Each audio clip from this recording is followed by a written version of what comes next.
자, 다음으로 곡물의 성립과 소멸에 대해서 알아보도록 하겠습니다. 곡물의 성립과 소멸이라는 문제는 이 곡물이 이 공적 목적이 제공됐다는 이유로 특수한 공법적 규율을 받는다고 했습니다. 그래서 언제부터 곡물이 이런 공법적 규율을 받게 되고 언제부터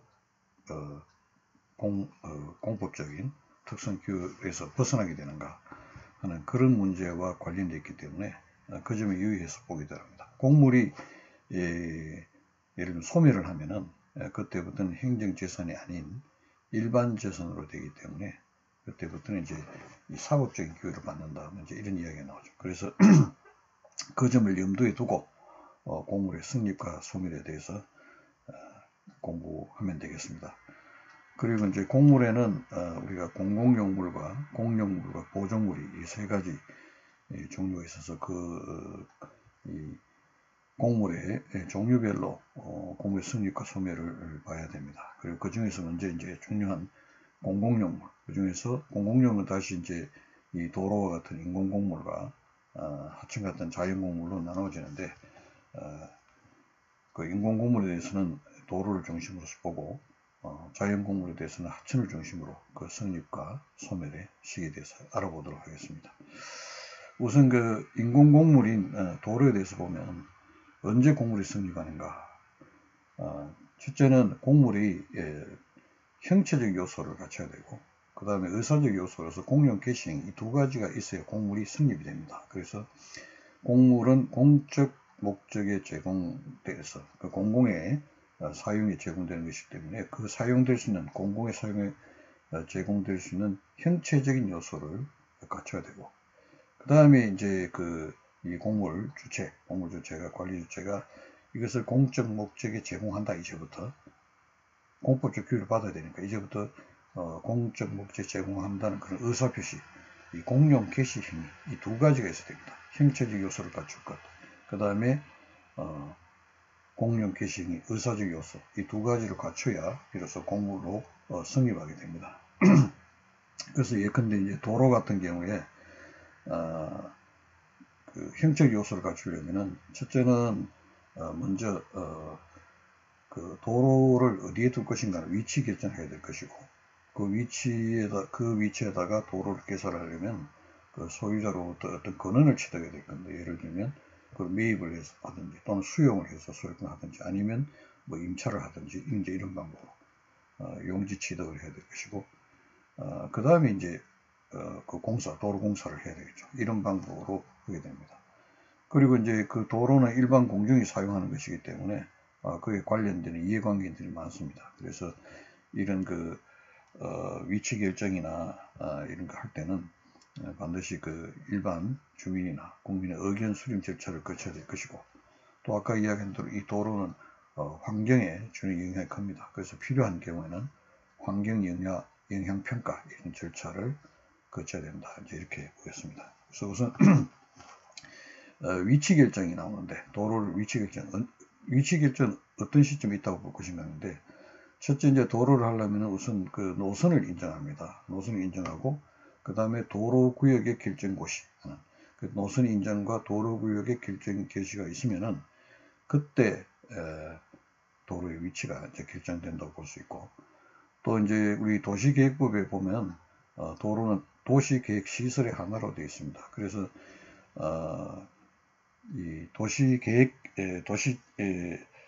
그 계획법에 따라서 도로가 만들어질 때는 도시계획 사업으로 그 도시계획에 의해 가지고 도로의 위치가 결정된다. 이제 이렇게 보면 되겠습니다. 그 다음에 아까 이제 이야기한 대로 위치가 결정되면 그 도로 부지를 용지를 취득을 해야 되는데 그 취득하는 방법에는 제일 원칙적인 방법이 그 부지 소유자로부터 매입하는 방법이 가장 좋죠. 그래서 만약에 도로 부지 소유자가 매입에 응하지 않을 때는 부득이 토지 수용법에 따라 가지고 수용 절차, 수용이라는 거는 여러분 아시겠지만 강제로 토지 소유권을 취득하고 그 다음에 이제 보상을 하는 그런 방법입니다. 그런 방법이 있고 이렇게 소유권을 굳이 획득하지 않고도 예를 들면 그 토지 소유자로부터 땅을 빌린다, 임차를 한다거나 또는 지상권을 설정한다거나 이래서 권리를 확보하고 그난 다음에 이제 도로를 개설하게 될 것입니다. 이제 이런 용지세를 합니다. 여기서 이제 문제되는 것은 만약에 도로에는 공물 주체가 국가나 지방자치단체가 용지를 취득하지 않은 상태에서 바로 도로공사를 해가지고 공용 개시 행위를 해버렸다라고 하면 그 공용 개시 행위는 적법할까, 위법할까, 또는 만약에 위법하다면 무효일까, 취소해서는 위법일까, 이제 이게 문제가 됩니다. 여기서 이제 학설이 이제 나누어 있습니다. 무효설을 이렇게 되는데, 무효설이라는 것은 근원 없이 적법한 근원을 취득하지 않고 확보하지 않고 하는 상태에서 공용 개시 행위를 해버렸다 하면 이것은 무효다 이렇게 됩니다. 그래서 토지 사유자는 그 도로 부지에 도로가 설정된 부지에 반환을 청구할 수 있다. 이제 이렇게 주장하게 됩니다. 무효라고 본다면 여기 문제는 이미 도로가 권한을 취득하지 못했지만 도로가 형체적 요소를 갖춰가지고 일반 공중에 이미 제공이 돼서 사용되고 있다면 공익적인 어떤 그 공익의 공사를 하고 있는데 이건 무효로 해서 소유자가 그 토지 부지 소유자가 반환을 청구할 수 있다면 굉장한 어떤 공적 목적의 공익과 이렇게 충돌하는 그런 문제가 발생하지 않는가 하는 그런 부분입니다. 그래서 일반적으로 반환받을 수 있지만 그것이 권리 남용에 해당한다라고 할 때는 반환 청구할 수 없다라고 이제 그렇게 되어 있는데 원칙적으로는 무효다. 따라서 토지 소유자가 반환 청구할 수 있다. 이런 것이 이제 무효설이고요. 여기에 대해 가지고 용지 취득 자체는 굉장히 중요하긴 하지만 그렇다고 해가지고 이것이 무효일 정도는 아니다. 그래서 이 용지를 부지죠. 부지 용지를 어떤 취득을 하지 않고 도로 개설 행위를 하고 도로 공용 개시 행위를 시작했다라고 하는 것은 위법하지만 중대한 그런 하자는 아니다라고 봐서 취소할 수 있는 위법이다 불과하다 이제 이렇게 주장하는 학자도 있습니다. 그래서 취소할 수 있는 위법이라면 공용 개시 행위 자체는 위법하지만 무효가 아니기 때문에 권한이 있는 기관에서 취소될 때까지 유효하죠. 그래서 도로로서는 성립되는 겁니다. 도로는 성립되고 그 다음에 이제 그 토지 소유자가 용지의 어떤 권한을 취득하지 않고 했으니까 위법하니까 소송으로 취소 소송을 제기합니다. 공용 개시 행위, 도로 개설 행위에 취소를 구하는 소송을 제기해서 취소를 하게 되면 토지를 반환받을 수 있다 되는데 이제 통상 이런 경우에는 그 사정 판결, 사정 재결을 했습니다. 행정심판의 경우는 사정 재결, 사정 판결을 했는데 이 경우는 그건 뭐냐면은 예를 들면 용지를 취득하지 않고 도로에 대한 어떤 도로 개설 행위를 한 것, 개설한 것이 위법하다고 하더라도 지금 현재 이 도로로 일반 공중에 사용을 제공되고 있는 상태에서 이것을 무효로 해서 다시 반환받을 수 있게 되면 굉장히 공익에 저해되게 되죠. 그래서 도로 개설 행위 자체 그 자체는 지금 여기 말하면 이제 그 공용 개시 행위일 겁니다. 공용 개시 행위는 위법하지만 이걸 그 취소하는 경우에는 이미 공중에 사용되기 때문에 대단히 공익을 해친다. 이렇게 해서 위법하지만 취소하지 않는 이건 이제 사정 재결, 행정심판의 경우는 사정 재결이고 행정소송의 경우는 사정 판결이라고 합니다. 이제 요것도 하나 개념을 알아두시죠. 행정소송 공익이라는 그런 문제가 있기 때문에 설사 행정처분 자체가 위법하더라도 이제 와서 그것을 취소한다면 더 큰 공익이 해칠 우려가 있다라고 할 때는 위법하다고 인정을 하면서도 원고 또는 행정심판청은 청구인에게 패소시키는 그런 판결을 하는 것이 이제 사정 재결 또는 사정 판결입니다. 이런 경우에 그렇게 한다는 거죠. 예를 들면 이제 도로 개설 행위에서 그 공용 개시 행위를 했지만 도로로서 공용 개시 행위를 했지만 용지를 취득하지 않고 공용 개시라는 것이 위법하지만 이미 공적 목적이 제공돼서 공중이 사용하고 있는 이 상태에서 뒤늦게 취소하면은 공유를 해치게 된다. 이런 이유로 사정 판결, 사정 재개를 하게 된다. 이런 겁니다. 그래서 그렇게 되면 이제 토지 소유자는 어떻게 하느냐 하는 것인데, 토지 소유자에 대해서는 이 행정 주체가, 예를 들면 그 공물의 관리 주체가 불법적으로 그 도로 부지를 점유 사용하고 있는 것이니까, 여기에 대해서는 불법의 행위는 손해배상 청구라든지 또는 그 부당이득을 취하고 있는 거죠. 부당이득 반환합니다. 그래서 주로 내용은 임대료 상당의 부당이득 반환 청구를 할 수 있거나, 또는 불법의 행위에는 손해배상 청구를 소유자가 할 수 있다. 이런 식으로 해결합니다. 그래서 토지 소유자는 반환 청구를 못하고 단지 손해배상 청구나 부당이득 반환 청구를 하는 방법으로 한다. 이제 이렇게 되는 것이죠. 그래서 무효설, 취소설 이렇게 설이 나누어지는데, 법원에 같은 게 일반적으로 또 교과서 보면 무효설이 입각하고 있다고 하는데, 과연 그것이 좀 의문이 됩니다. 그와 관련해 가지고 이 도로법 제4조에 보면은 이런 조항이 있습니다. 도로를 구성하는 부지나 옹벽이나 기타 물건에 대해서는 사건을 행사할 수 없다.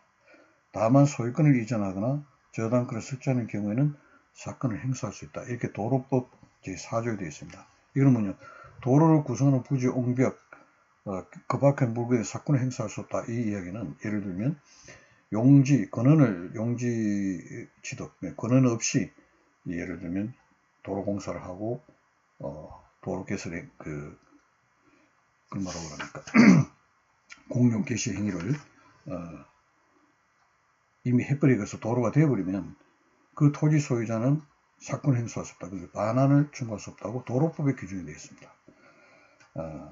이렇게 돼 있어서 도로에 관한 한 이 용지 취득 없이 공용 개시 행위를 했다라고 하는 것은 취소할 수 있다. 취소할 수 있는 위법이다. 이렇게 보는 것이 타당하다. 이렇게 보여집니다. 도로에 관한 한 그렇게 보시고, 그 다음에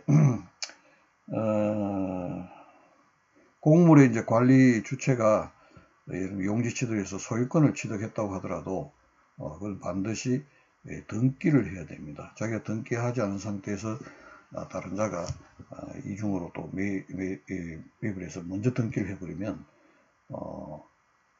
그 부지의 토지의 소유권은 제3자에게 넘어가게 됩니다. 그래서 반드시 먼저 등기를 해야 되고요. 다만 이제 제3자에게 소유권이 넘어가더라도 그 사람은 그 도로로서의 공물 제한을 받는 그런 상태에서 소유권이 넘어간다. 이렇게 보시면 되겠습니다. 우리가 아까 타유 공물도 있다고 했잖아요. 그러니까 도로 부지가 국가나 지방자치의 소유가 아닌 일반 사인의 소유인 상태가 되는 거죠. 그렇게 돼요. 그런 상태에서 공물 제한을 받는 소유권을 가지게 된다. 제3자가 이제 이런 이야기입니다. 그 다음에 이제 아까 이야기한 대로 이제 공물 자체가 주변 이웃들에게 환경에 어떤 영향을 미치는 바가 있다. 이렇게 했습니다. 그래서 환경영향평가법에 보면은 일정 규모 이상의 도로에 대해서는 이 환경영향 평가를 받도록 이렇게 법이 규정되어 있습니다. 여기서 이제 중요한 것은 환경영향평가를 이제 언제 받는가라는 것인데, 이 도시계획법에 따라서 도시계획시설 하나로 도로를 만들 때는 그 도시계획사업법의 어떤 실시계획의 인가가 있기 전에 환경영향을 받게 되고, 그러지 않는 경우는 도로구역의 결정 고시 이전에 환경영향을 먼저 받고 그 다음에 이제 이 진도를 나가야 된다. 이런 걸 여러분들이 이해하시면 되겠습니다. 그 다음에 이제 아까 말한 의사적 요소죠. 공용 개시 행위라고 있습니다. 이 공용 개시 행위라는 아까 행정주체 이제부터 형체적 요소를 갖춘 이 도로를 공적 목적에, 그러니까 공적 사용에, 공공의 사용에 제공한다라는 의사표시를 합니다. 그때부터 비로소 이제 이 공물이 된다는 그런 겁니다. 그래서 이게 이제 이 공물이 되면 공물이 아닌 거와 그 물건과는 달리 공법적 교육을 받기 때문에 언제부터 이런 공법적 교육을 받을까 명확하게 해야 됩니다. 그래서 이 공용 개시 행위는 그 명시적으로 해야 되고 명시적으로 하는 것이 원칙이다 이렇게 되어 있습니다. 다만 이제 묵시적인 경우에도 묵시적인 의사 표시로도 가능하다 되어 있는데 원칙적으로는 명시적인 의사 표시로 해야 된다 가지고 그 다음에 이제 이 도로 같은 경우 그러면 공용 개시 행위가 언제 있다고 볼 것인가. 근데 요거 굉장히 중요한 내용입니다. 도로는 언제부터 공용 개시, 도로에 대해서는 언제부터 공용 개시 행위가 이루어졌다고 볼 것인가 하는 것인데, 아까 있었죠.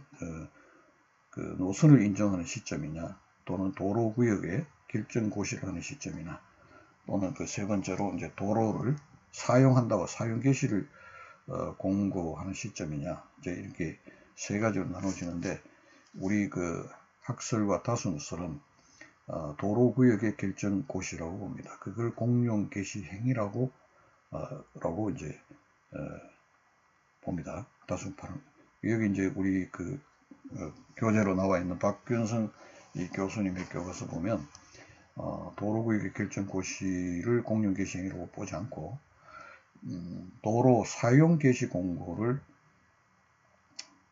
공용 개시 행위라고 이렇게 주장합니다. 이분은 이제 왜 그렇게 보느냐면은 이 공물이 되려면 형체적 요소를 먼저 갖춰야 되는데 도로구역의 결정고시를 한 시점에는 형체적 요소가 갖추지 않다. 결정고시하고 그 다음에 공사가 되는 것이니까. 그래서 이분은 이제 형체적 요소 물적 갖춘 다음에 이제 공용 개시 행위가 있어야 된다는 그런 전제하에 형체적 요소를 갖춘 다음에 사용 개시 공고가 되는 시점이다. 이제 이렇게 주장을 하고 있습니다. 그러나 이제 다수설과 특히 이제 판례 같은 경우는 그렇게 보지 않고 일단은 도로구역의 결정고시를 의사적 요건으로서 공용 개시 행위라고 보고 그 다음에 이제 공용 개시 행위가 반드시 형체적 요소를 갖출 것을 필요한 것은 아니다. 이렇게 봅니다. 형체적 요소와 의사적 요소를 다 갖춰야 공물이 되는 것이고 의사적 요소는 예를 들면 형체적 요소를 갖추기 전에도 가능하다. 이렇게 보는 것이 이제 판례의 입장입니다. 그래서 만약에 도로구역의 결정고시를 하고 도로공사가 아직 시행되고 있다면 도로구역의 결정고시되고 형체 요소가 아직 갖추지 않은 상태는 아까 말한 대로 예정공물로 그렇게 취급합니다. 그래서 예정공물은 아직 공물은 아니지만 장래 공물로 될 것이기 때문에 그걸 보장한다는 것을 측면에서 이 공물법의 일부 규정이 준용된다라고 이제 그렇게 되어 있죠. 그래서 예정 공물로 보는 것입니다. 그래서 이 공용 개시 행위가 반드시 형적 요소를 갖춘 다음에 이루어진다라고 하는 박균성 교수님의 이제 좀 독특한 의견이고 판례는 그렇지 않다. 형체적 요소와 의사적 요소가 다 갖추어져야 그때 비해서 공물이 성립되는 것이고 형체적 요소는 갖추었으나 의사적 요소를 갖추지 못한 경우 또는 의사적 요소를 갖추지만 형체적 요소를 갖추지 못한 경우는 아직 공물이 성립되지 않은 경우로 보는 것이 이제 판례의 견해다. 이렇게 보시면 되겠습니다. 그리고 공용 개시 행위의 법적 성질에 대해서는 이제 이게 행정행위냐 사실행위냐 이제 이렇게 논란이 있는데 이거는 이제 이 사실행위 같은 경우는 공용 개시 행위 자체에 대해서 법적으로 다툴 수가 없다는 것이 되고 소송 대상이 안 되니까. 그러나 이제 이 행정행위로 보는 경우에는 공용 개시 행위 자체를 다툴 수가 있게 되죠. 그래서 지금 공용 개시 행위는 이때부터 비로소 공물이 되면서 사건 행사가 제한을 받는 어떤 법적 효과가 발생하죠. 그런 의미에서 이 공용 개시 행위는 행정행위로 본다. 행정행위로 본다고 했습니다. 그래서 아까 이야기한 대로 용지 취득을 하지 않고 공용 개시 행위를 했다. 도로에 공용 개시 행위를 했다고 한다면 그 공용 개시 행위가 위법하다 해가지고 이제 다툴 수가 있게 됩니다. 그렇게 된 것이죠. 그 다음에 이제 공용 개시 행위는 일반 공중에 사용에 제공되기 때문에 그 공시나 공고 절차를 통해서 이를 명백히 일반 공정에 주지시킬 필요가 있죠. 그러면 그때부터 공포적 규율을 받게 되기 때문에 그래서 중요하다는 거고요. 여기 이제 인공공물은 그렇고 그 자연공물의 경우는 그럼 언제 성립하느냐? 이 자연공물의 경우에는 자연공물 그 자체 자연인 상태로 그대로 공중의 사용에 제공됩니다. 그래서 하천 같은 것이죠. 그래서 이 학설과 판례, 통설과 판례는 형체적 요소가 갖추기만 하면 자연적 상태로 형체적 요소 갖추면 바로 공물이 되는 것이지 별도의 공용 개시 행위는 필요하지 않다고 봅니다. 자연 공물의 경우에는 별도의 공용 개시 행위는 꼭 형체적 요소로서 바로 된다. 그래서 하천법에 보면은 하천구역의 결정 고시에 관한 그런 행정청, 관리청이 하천구역의 결정 고시하게 되는데 이거로 해가 하천구역의 결정 고시로 하천이 되는 것이 아니라 하천법에는 하천이 될 수 있는 법적 요건을 갖춰놓고 있고 그 요건에 갖추는 상태가 되면 바로 하천이 공물이 되는 하천으로서 공물이 성립하는 것입니다. 성립하고 하천구역 결정 고시는 그 법적 요건을 갖추어서 그 하천의 형태가 공물로 성립했다는 것을 확인해주는 행위에 불과하다. 이렇게 보면 되겠습니다. 그래서 하천에는 어떤 것이냐면 법에서 하천법에서 요건을 갖추고 있고 그 요건을 갖추는 자연적인 어떤 상태, 그래서 그런 하천 실체가 갖춰지면 바로 공용 개시 행위 없이 하천이 성립한다. 그 다음에 관리청이 하천구역 결정 고시라는 것은 하천 성립했다는 것을 확인하는 행위다. 이렇게 보는 것입니다. 그리고 이제 하천의 경우에도 아까 그 도로의 경우에 뭐 도로구역에 도로를 구성하는 부지나 옹벽이나 기타 뭐 이런 것들은 사건을 행사할 수 없다. 이렇게 되어 있죠. 하천에도 마찬가지입니다. 하천에도 하천을 구성하는 봅시다. 하천을 구성한 토지나 그 밖에 하천 시설에 대해서는 이 사건을 행사할 수가 없다라고 그렇게 되어 있습니다. 다만 이제 아까 도로와 마찬가지 하천도 소유권을 이전하는 경우, 저당과 설정하는 경우, 또는 뭐 하천 점용 허가를 받아서 사용하는 경우, 이런 경우는 이제 사건 행사가 되는데, 그러지 않는 경우는 이제 하천을 구성하는 어떤 그 시설이라든지 하천 부지 이런 데 대해서는 사건을 행사할 수가 없다라고 됩니다. 또 참고로 이야기하면 좀 전에는 그 하천이 흘러가면서 자연적으로 하천이 성립되면 바로 국유로 된다고 되는데 지금 현재는 하천은 국유로 한다는 그런 하천 국유제는 폐지가 됐습니다. 하천 국유제 폐지되고 그리고 하천은 이제 국가하천과 지방하천으로 나눕니다. 여기 이제 국가하천은 국가 소유라는 것이 아니고 국가가 관리한다는 의미에서 국가하천, 지방자치단체가 관리하는 것은 이제 지방하천이라고 합니다. 그러면 이제 하천이 어떤 그 흐름에 따라서 하천이 이제 자연 상태에서 일반 공정의 사용에 제공되는 그 형태적 요소를 갖추게 되면 그때부터 이제 하천이 되잖아요. 그럼 종전에 이제 예를 들면 타인의 어떤 소유 토지인데 하천이 흐름에 따라 가지고 하천이 그냥 자연 상태로 하천이 형성됐다. 이런 경우에 그 하천 소유자는 종전 예를 들면 하천 국유제 되니까 하천이 되면서 그 사람은 국유가 되니까 소유권을 상실하게 되죠. 그래서 국가가 보상을 해줘야 된다는 그런 문제가 생겼습니다. 이런 문제 때문에 하천 국유제를 지금 폐지를 했다. 그러면 지금 현재는 어떻게 하느냐? 국가가 관리하는 어떤 하천인 경우에는 그 하천 부지 원래의 소유자에게 그 매수 청구권이라는 제도를 두어 있어서 그 매수 청구를 하게 되면 거기다가 이제 돈을 주고 국가가 사는 방식으로 합니다. 그런 식으로 이제 보상을 해주게 됩니다. 근데 지방 하천에 대해서는 그런 제도를 두고 있잖아요. 그래서 이런 경우에 그 지방 하천의 소유자에게 어쨌든 그 지방 그 하천이 되어버리면 소유권은 그대로 아까 말한 대로 국유제 폐지된 소유권은 사인에게 되어 있는데 하천이 흐르면 공물이 되니까 사건 행사가 제한이 되니까 이 보상을 해줘야 된다는 그런 문제가 생깁니다. 그래서 어떻게 보상을 해줄 것인가 하는 것이 이제 주요한 쟁점이 되고 있습니다.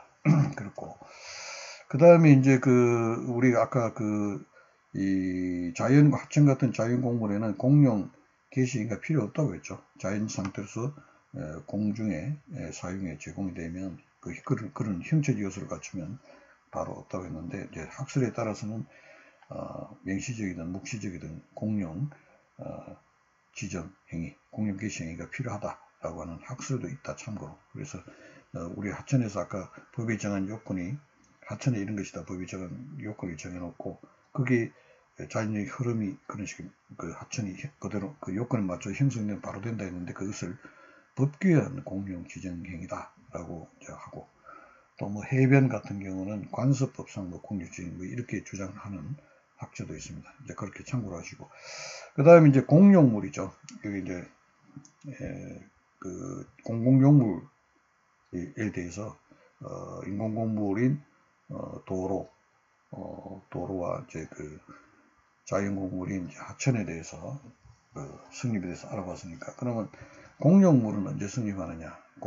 공용물은 정부청사 이게 딱 생각하면 되는데, 이런 경우에 이제 형체적 요소를 갖추고, 물론 그 행정 주체가 자기가 사용할 수 있는 그 형체적 요소를 갖춰야겠죠. 그러면 그리고 개시를 하면 바로 공용물이 성립되는 것이고, 별도의 공용 개시 행위는 필요 없다는 것이 그 학설과 판례의 그런 입장입니다.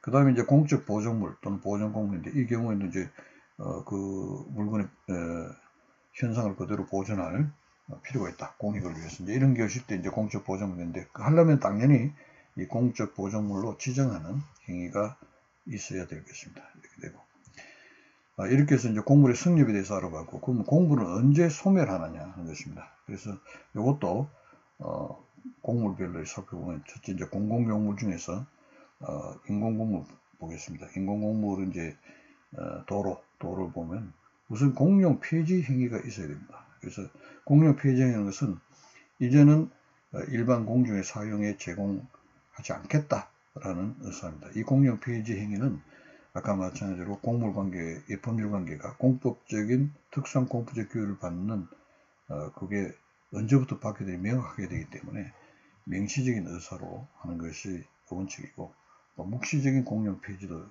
가능은 합니다. 그러나 명시적으로 하는 것이 원칙이다, 이렇게 보겠습니다. 그래서 공용 폐지 행위가 반드시 있어야 된다. 공용 폐지가 반드시 된다. 그래서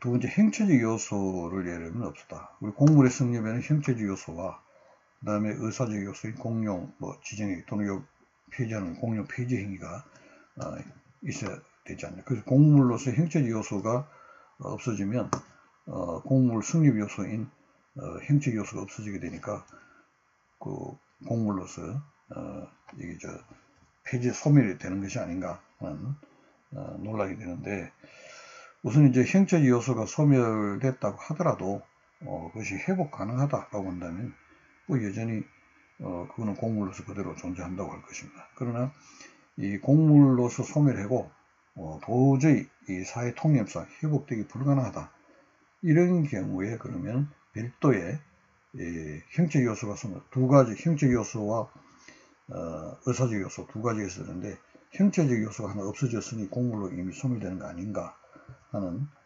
소멸된다라고 하는 학자도 있습니다만, 우리는 판례가 이제 중요해요. 우리 판례 입장은 이를 명확하게 해야 된다, 이런 입장에서 공물이 어떤 형체적 요소가 파괴되고 그리고 회복될 가능성이 없다면 이거는 공용 폐지 행위를 할 수 있는 그 요건이 갖춰진 것이고 이다, 이렇게 보고, 공용 폐지 행위가 없다면 형체적 요소 이런 경우에도 공물은 여전히 존재를 한다. 공물로서 공법적 규율을 받는 공물로서 존재를 한다, 이렇게 보는 것입니다. 그래서 이야기 되겠지만 이 판례는 공용 폐지, 공물의 소멸에 있어서는 공용 폐지 행위를 굉장히 중시 여깁니다. 그래서 형체적 요소가 소멸됐다고 하더라도 공용 폐지의 의사표시가 없는 한 공물로서의 성질을 여전히 가진다. 이걸 굉장히 여러분들 꼭 기억해 두시기 바랍니다. 그 다음에 이제 자연공물의 경우에 이제 이 자연 상태로 이제 공물이 되었으니까, 만약에 그 하천의 흐름이 바뀌어 가지고 인공적이나 또는 자연력에 따라서 하천의 흐름이 변경돼 가지고 하천으로서 실체를 이룬 구하천구역, 이런 것들은 하천의 학대 별도의 공룡 개시 행위가 없었으니 이 경우도 자연스럽게 별도의 공룡 폐지 행위 없이 이 공물로 소멸된 것이 아닌가 하는 학자도 있습니다만, 방금 이야기한 대로 판례는 굉장히 그 공룡 폐지를 중시합니다. 공법이 적용되는 관계가 언제부터, 이것도 언제부터 공법을 적용받지 않게, 이걸 명확하기 위해서 자연공물의 경우에 그 공룡 자연공물 성립에서는 별도의 공룡 지정이라 하겠습니까? 그런 거 필요가 없지만, 그러나 폐지에서는 반드시 공룡 폐지 행위가 필요하다. 그래서 자연공물이 자체가 자연 상태에서 공물로서의 실체를 잃었다고 하더라도 관리청이 공룡 폐지를 하지 않는 이상 여전히 공물로서의 성질을 가진다, 이렇게 보고 있다. 이렇게 여러분 꼭 기억하시고요.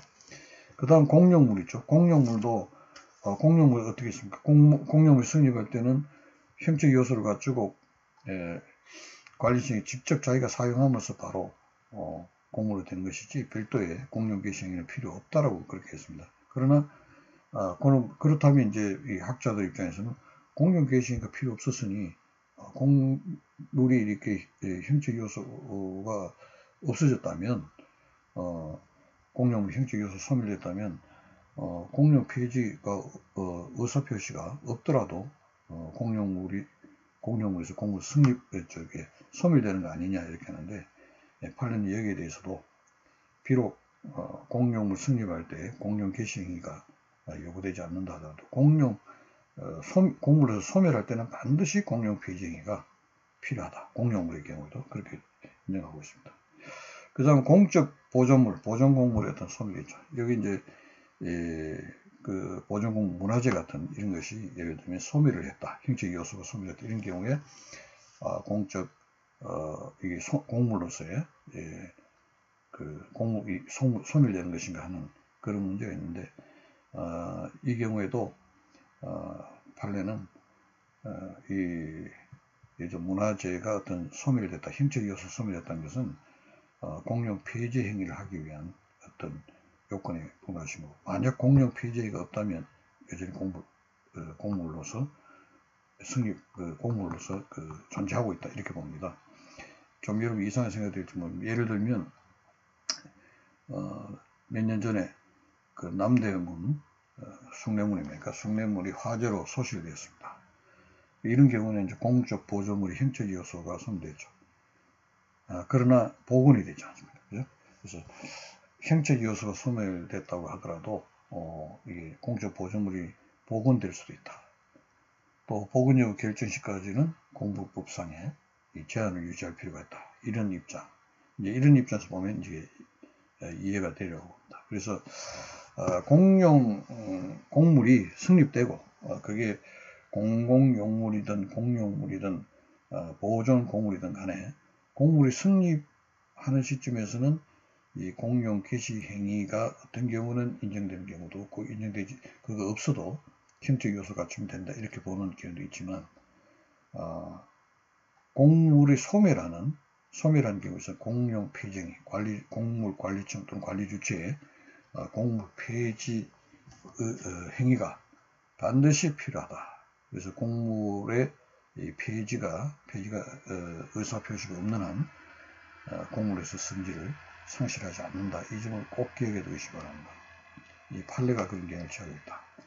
자, 그렇게 해서 이제 공물이 소멸되면 어떤 법적 효과가 나는가? 공물이 소멸되면 이건 이제 공물이 아니죠. 공물이 아니면 국가 지방자 재산으로서 행정재산이고 일반 재산 또는 잡종재산으로 바뀐다는 것입니다.